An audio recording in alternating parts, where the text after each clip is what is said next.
My name's Colin, and this is the Built Different podcast. In studio with me, I have Griffin Montgomery. I worked with him for a while at the St. Louis Police Department, so I'm going to have him introduce himself.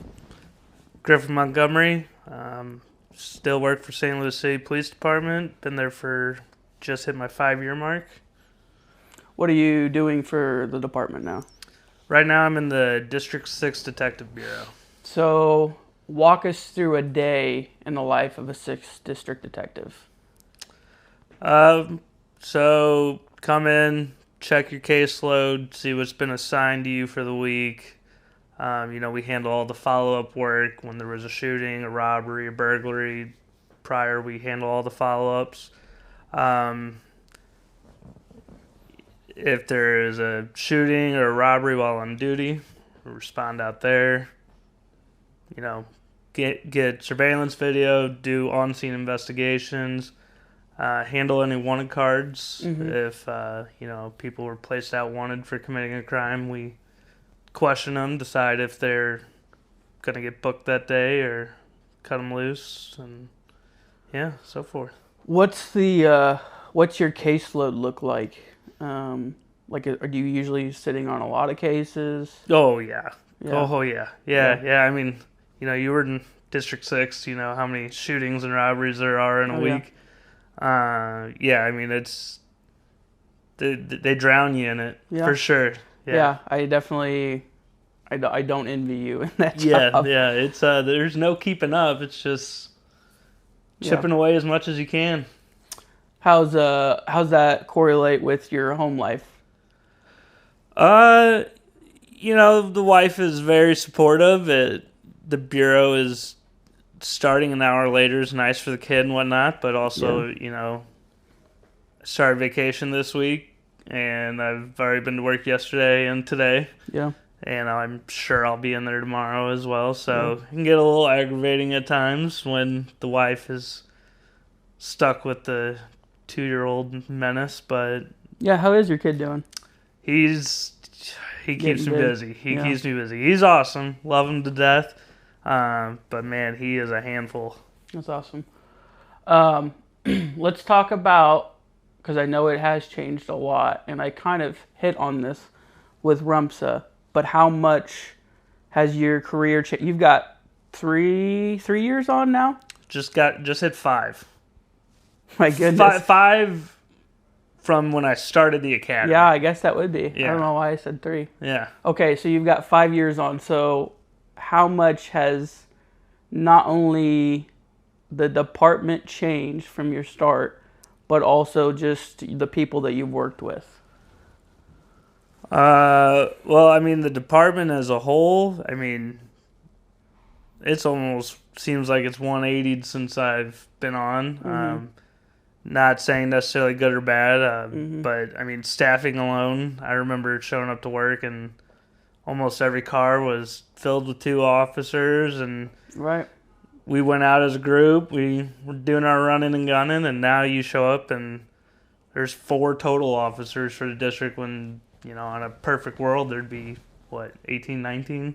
Yeah. So, I mean, staffing alone has changed so much. It's definitely a struggle, especially, just in any department, I think, in the U.S. nowadays. Absolutely. But, St. Louis is definitely struggling with that as a whole. I remember when I came on, like you said, there was, I think, a full staff platoon. There's three platoons per district. A full staff platoon with 18. Yeah. 18, 19 officers. And very rarely was there a one-man car besides the cruiser driver. And there's never a deadheaded car. Nope, never. They would split up a partnership before they would deadhead a car. And now there's more deadheaded cars than there are manned cars. It's insane. Yeah, it's wild. And you used to be able to maintain beat integrity for the most part whenever I came on. And I'm sure when, but now I'm sure it's just free for all. You just get to what you can get to. And I mean, I can't. I don't know the last time I've logged in to our MPS at work and seen pending calls. And I mean, there's even times, and I'm not by any means saying that I'm slow, I have downtime in the bureau, but sometimes they're drowning so bad I just have to hop in a car and,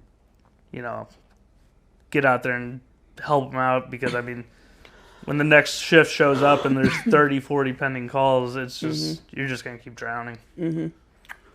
Let's talk a little bit about, you've got 5 years on now.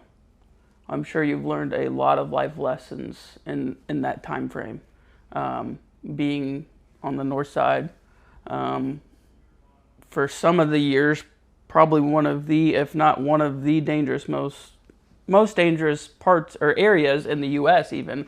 So let's just talk about some of the stuff that you've learned in that time. I mean, on a professional level, keep your head on a swivel for sure. Don't get complacent. That is the number one thing. Is complacency is what gets people hurt or killed. Yeah, and it's noticeable, and the bad guys notice it too. On a professional level, a personal level, being just bombarded with caseloads and work constantly is just, sometimes you got to go home and turn the off switch and be with your family and just you just gotta forget about it. It'll be there the next day when you get there. That's for sure. How do you decompress? There's quite a few ways I've picked up. Go home, hang out with the family, go do stuff with the kid, take him to a park, take the dog for a walk, go grab a beer with some buddies, hang out. Whether it's pick up a show with the wife or go to the movies or grab dinner with her. Something to just take your mind off of it for sure. Right. Yeah, I remember being a brand new officer, living by myself in downtown St. Louis, and I didn't understand the decompression thing at the time. I would go straight home from work, go to sleep, and when I got off FTO, it got even worse because I would go straight home from work, go to sleep, go back in, and work another 2 shifts. Yeah. And then go back home, crash for 8 hours, go back to work. I mean, you got those, I mean, not early years on, really every year, you're needing to work extra for that pay. Yeah.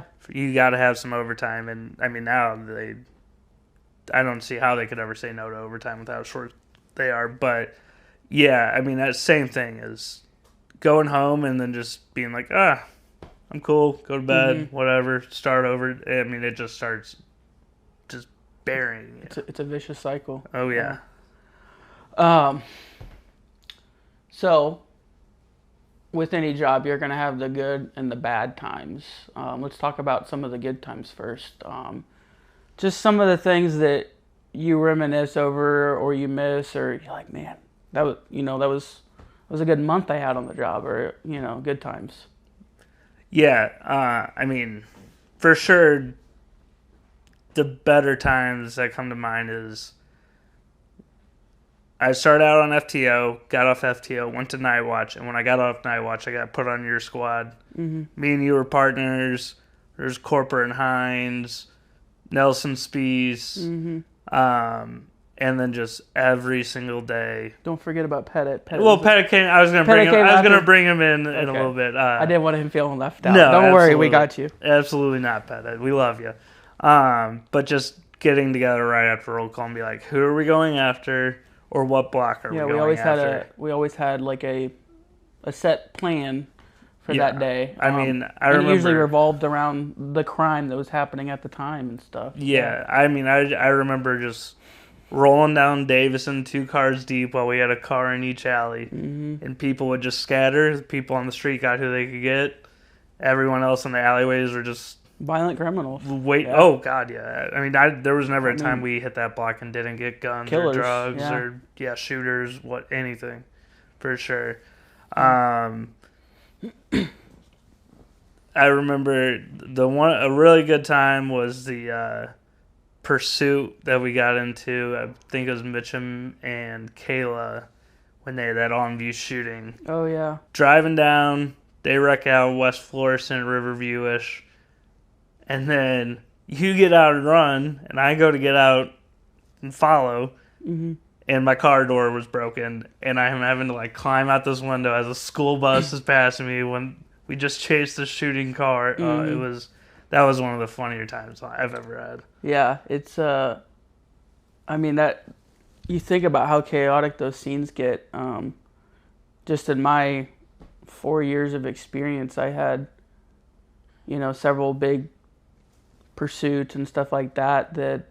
I mean, just chaos. Oh God! Yeah. Utter chaos. I mean, it was that stuff. I mean, that's even pursuits and stuff like that. But I mean, think about the amount of shooting scenes you went on to, where all of a sudden now you got a crowd of 50, 60 showing up, and you got trying to make sure you and your 10 boys there to shell just casings don't walk off. Oh yeah, all of that. So, okay. Well, we hit on the good times. Let's talk about the bad times.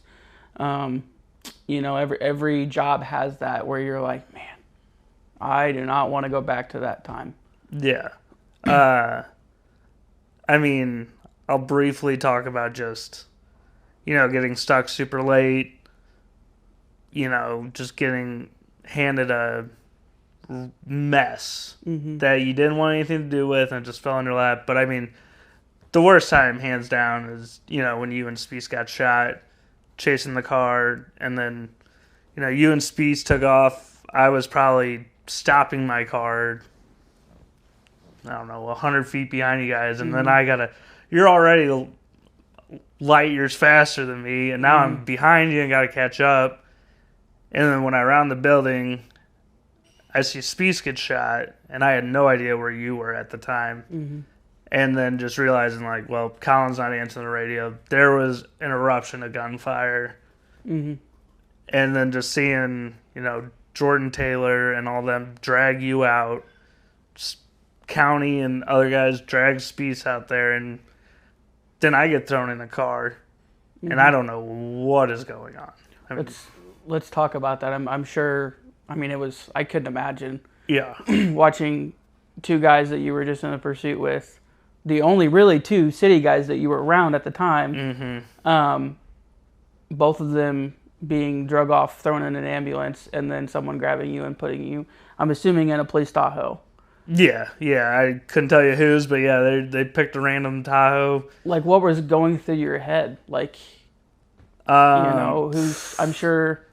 Well, so, I mean, I saw Speece get shot, and then, after help came, I kind of saw Speece and was like, okay, he got shot, but, I'm not seeing blood squirting out. He's talking. He's awake. He's looking as good as you can be for getting shot. And then I see them drag you out from the side. And, I mean, you were white and just lifeless. Seeing all the blood was just like, what the hell? And then, after all said and done, what felt like 10 minutes later, they finally realized I was involved as well. So I get stuck in a car because, after you're involved in this incident, you have to be separated. Yeah. They stuck me in a car with Andy Kelly just to have somebody in there with me. And then Milliken, Andy calls Milliken, the attorney, as you always do when involved in a critical incident like this. And, what you're supposed to do is be there, wait for everything to get settled down, then you go to IA to be, drug tested, breathalyzed, all that. But then I heard Milliken say, like, we're not going to IA. Go to the hospital. Colin just died. And my window was cracked, so I don't think he expected me to hear that. And then I just lost it. And I was a mess after that. Yeah. Yeah. Yeah. I've talked to a lot of people about it, and my one thing, I felt, like I felt for Nate and felt for everyone, for my family that felt like that, but I just couldn't imagine being in your stance that day. What like people are just shoving you in a car. No one really wants to talk to you because you've obviously got all the info and they don't want to be involved in the investigation at all. Absolutely. They're just wanting to get you to where you need to be and get you questioned and all of that, which is standard for any type of situation like that. But watching us get dragged off and thrown in the ambulance and not knowing the outcome of that is... Yeah, I mean, because it was so much not knowing, which was the worst part. Like, even, when after Spieth got shot and, the scene was, I guess, secured, as secure as it could have been, I still didn't even know where you were. And I was just, after I didn't hear you on the radio, I just keyed up and was just like, give me 2 ambulances. Because I was like, I don't know where the hell Colin is. And, we just heard, I don't know what, 20, 30 rounds crack off. So, yeah, there was just so much not knowing from the very get-go. Start to finish. But, that's how we rolled. We got off in a half hour. It was our Friday. We had the weekend off, and we decided to jump a car on the opposite side of the district with no help there because, everyone else want to make relief on time. And in no ways do I blame anyone for that at all. But, that's what we did. That was the we relief didn't care. right away. Yeah, we did not care. I walked out of headquarters from an interview with DEI. Yep. And I'm sure we probably called you on the way. I know I called a couple other officers knowing that this car was there. That's kind of how our squad worked. Oh, yeah. It's just like, get ready to roll in, for sure. Yeah, it was chaotic, for sure. And, God bless my wife for... I mean, I was a mess for weeks after that because,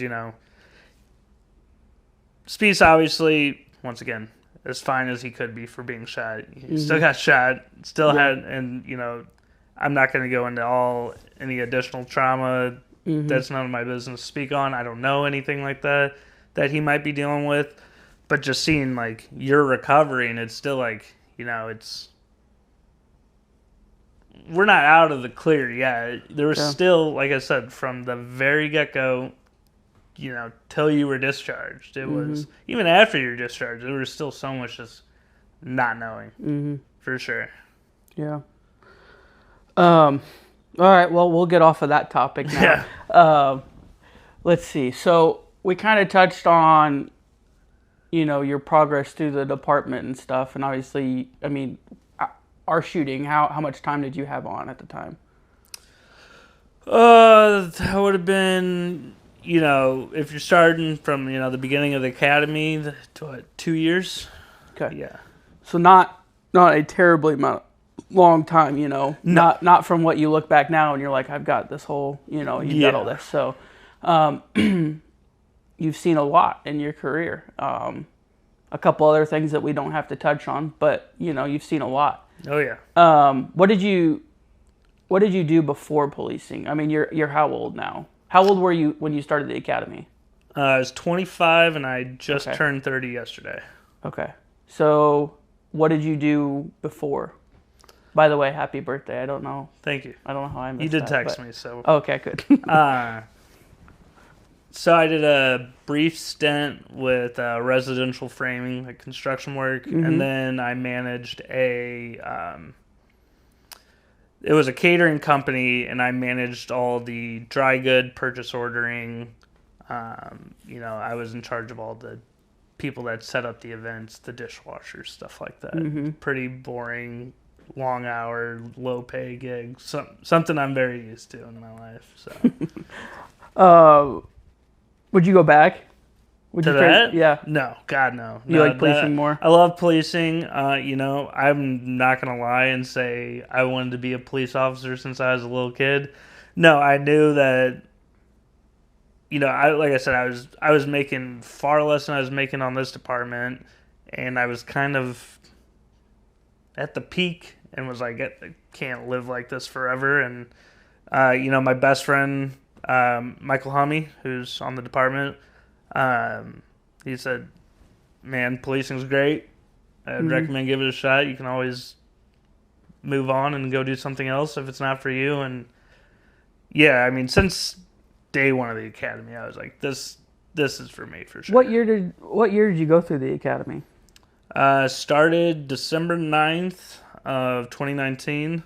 Okay. I remember that because it's my wife's birthday. And then graduated sometime September in 2020. Because we were the COVID class, so we are like, 6-month academy class was 9 months or whatever it is like that. So you said the summer of 2020, right?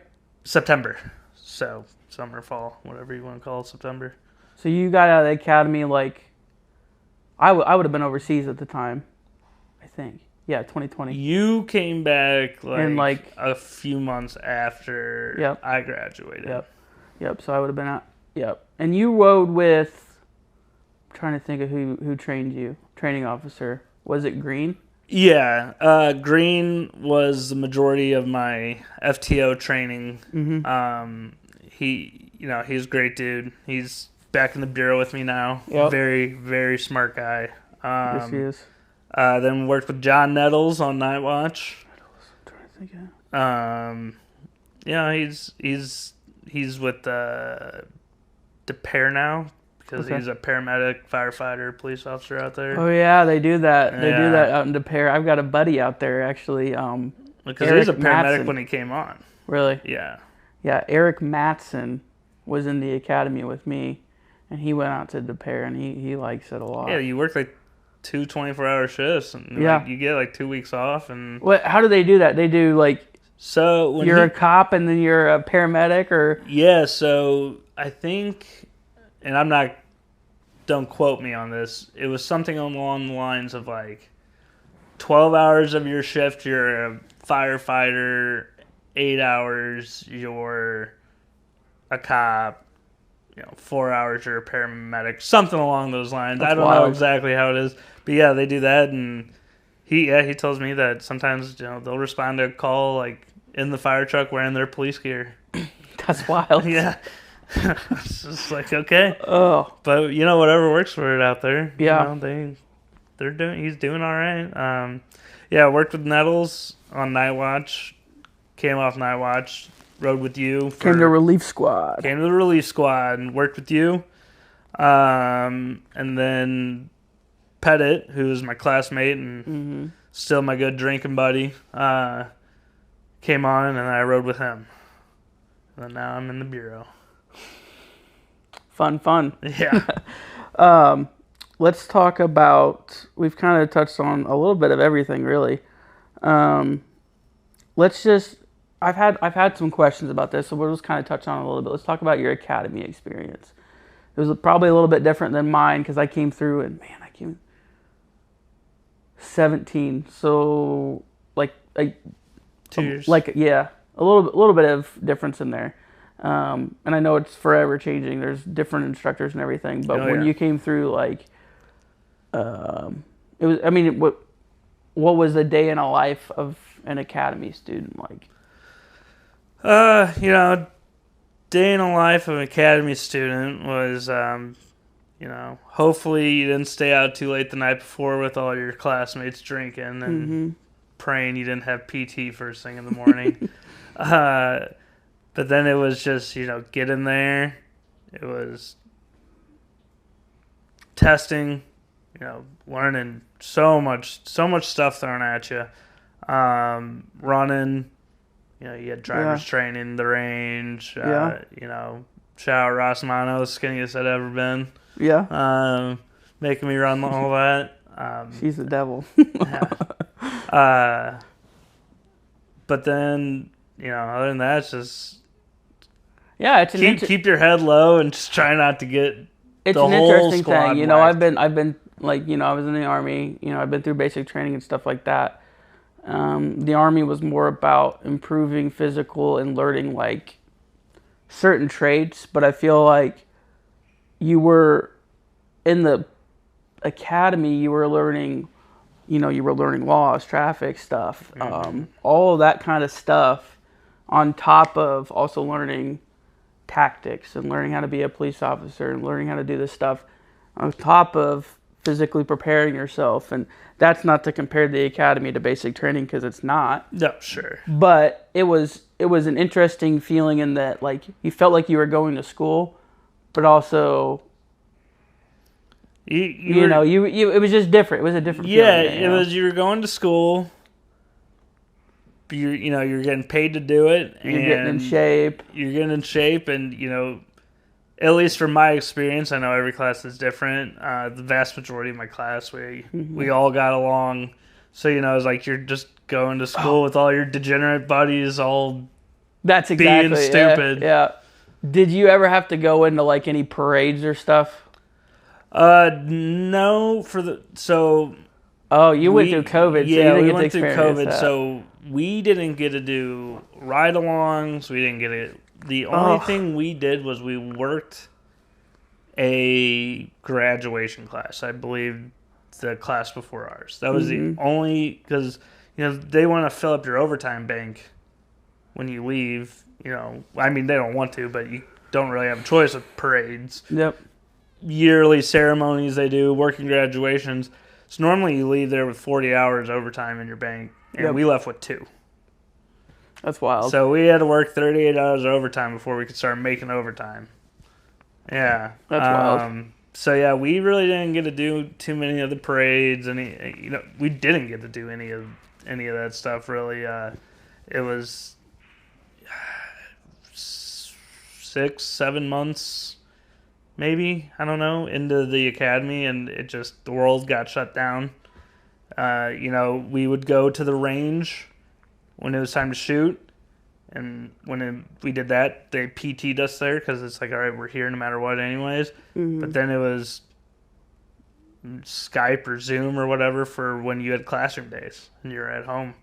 And that's wild. I didn't know they did that. Yeah, we were. So you were on Zoom for classroom days. So, like, you weren't showing up to... How long was that through the academy? You know, probably the last, like, third or last quarter of the academy really was virtual.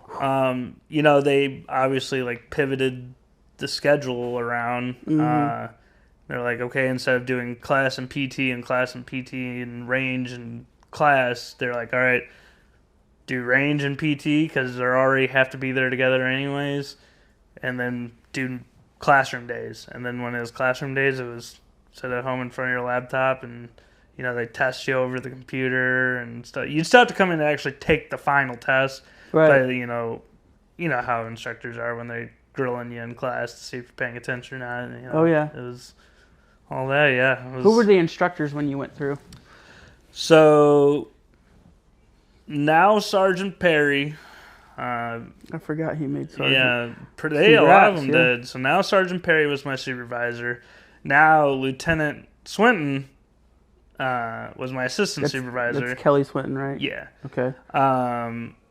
Nina Figs, who I think is still down there, is report writing. Alan was traffic, driver's training, whatnot. Ross Mano, obviously, and Kelso, who just retired. Congratulations. Congrats. Was PT. Armstead, I don't know how I forgot him, who now at the range, he was criminal investigation and one of the other classes. And then, you know, the range staff was all those guys. So was Rumstead down at the range when you went through? No. He must have been back in, District 2? Yeah. Yeah. No, 1. District 1, yeah. Murray wasn't down at the academy whenever you were down there? Murray wasn't down there. Phil Green wasn't down there. No. Yeah, Green had already come back up to the 6. Yeah, it was all those guys and gals were the... He's still not back on the streets, right? He's still trying to get his eye fixed, right? Yeah, I think I'm not going to... Don't quote me on this. I'm not going to say it for certain. But, you know, I don't know if he's looking for an exit strategy or what. I mean, you know the runaround you get dealing with that stuff. So I talked to him a while back. I know he's having a hard time dealing with all of that. It's a process. Yeah. So he now he still comes by North Patrol all the time though. So he's in good spirit, that's for sure. with 5 years on, I'm sure, in a couple of major incidents, I'm sure that you have some do's and don'ts that you've picked up or learned from more senior officers over your time. Why don't you go ahead and enlighten us on those? Well, the number one don't that I learned probably day one was don't plan on making it out on time. Yeah, For sure. that's fair. If you got plans right after work, you better be ready to cancel those plans. Yep, that's the day you're going to get something big. Yeah. You know, obviously, like I said, when it came to learning stuff, is always keep your head on a swivel. Mm-hmm. Don't ever get complacent.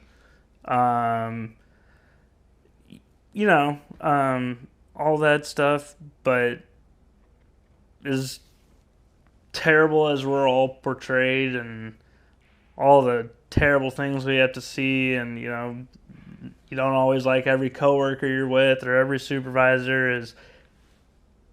Yeah. I would never go back and do anything different. I love this job, so, have fun while you're there. There's plenty of fun to have. Yeah. Plenty of fun. Like I said, when I went to Release Squad, that was the most fun I've ever had on this department. Is just out there with your buddies, hanging out.